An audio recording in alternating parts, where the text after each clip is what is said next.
বুড়িগঙ্গার তীর ঘেঁষা কেরানীগঞ্জের জিঞ্জিরা তাওয়াপট্টির মূল সড়কের পাশে একের পর এক সরু গলি।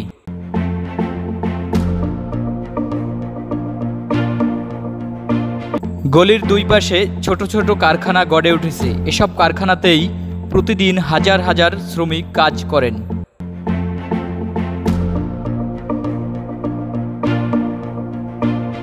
একসময়ে খুব জনপ্রিয় ছিল পিতল শিল্পের ব্যবহার, কিন্তু আধুনিকতার ছোঁয়ায় দিন দিন হারিয়ে যাচ্ছে এসব ঐতিহ্যবাহী শিল্প।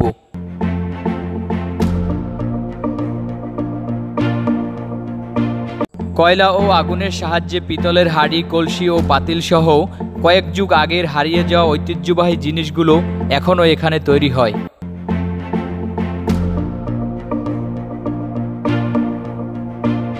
বর্তমানে জিঞ্জিরায় ছোট ছোট কারখানার সংখ্যা 350 থেকে 400 মতো রয়েছে।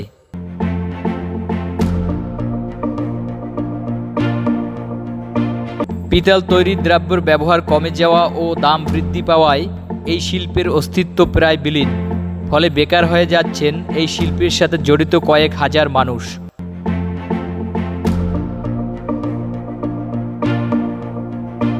কারখানাগুলোতে উৎপাদিত পণ্য সামগ্রী বুড়িগঙ্গা পার হয়ে পুরান ঢাকার বিভিন্ন এলাকার পাইকারদের কাছে চলে যায়।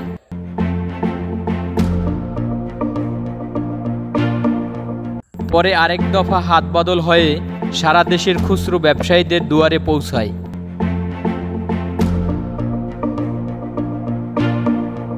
একসময় জিঞ্জিরার কারখানাগুলোতে উৎপাদিত পণ্য সামগ্রীর একটি অংশ ছিল নকল ও নিম্নমানের।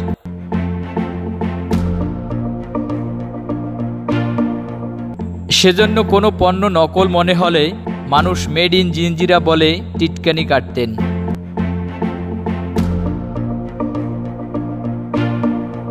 অনেকেরই দাবি জিঞ্জিরায় উৎপাদিত পণ্যের গুণমান অনেক ভালো এবং এখানকার শ্রমিকরা খুবই দক্ষ।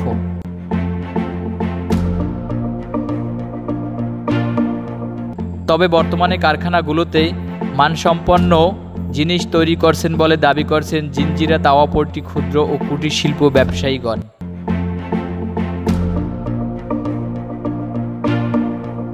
যে কোনো যন্ত্রের নমুনা দিলে তারা সেটি অল্প দামে হুবহু তৈরি করে দিতে পারে।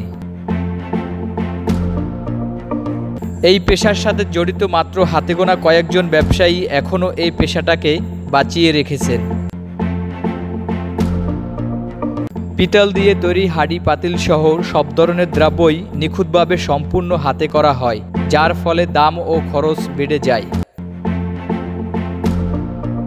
উত্তপ্ত কয়লার আগুনে পুড়িয়ে এক একটা পার্ট তৈরি করে নেওয়া হয়। এরপর সব পার্টগুলোকে একত্রিত করে পরিপূর্ণ একটি পাতিল বা কলসি তৈরি হয়। তবে বর্তমানে এই শিল্পের সাথে জড়িত ব্যবসায়ী ও কারিগরদের দাবি, এই পেশাটাকে বাঁচাতে হলে সরকারিভাবে আর্থিক সহযোগিতা ও উদ্যোগ নেওয়া একান্ত প্রয়োজন।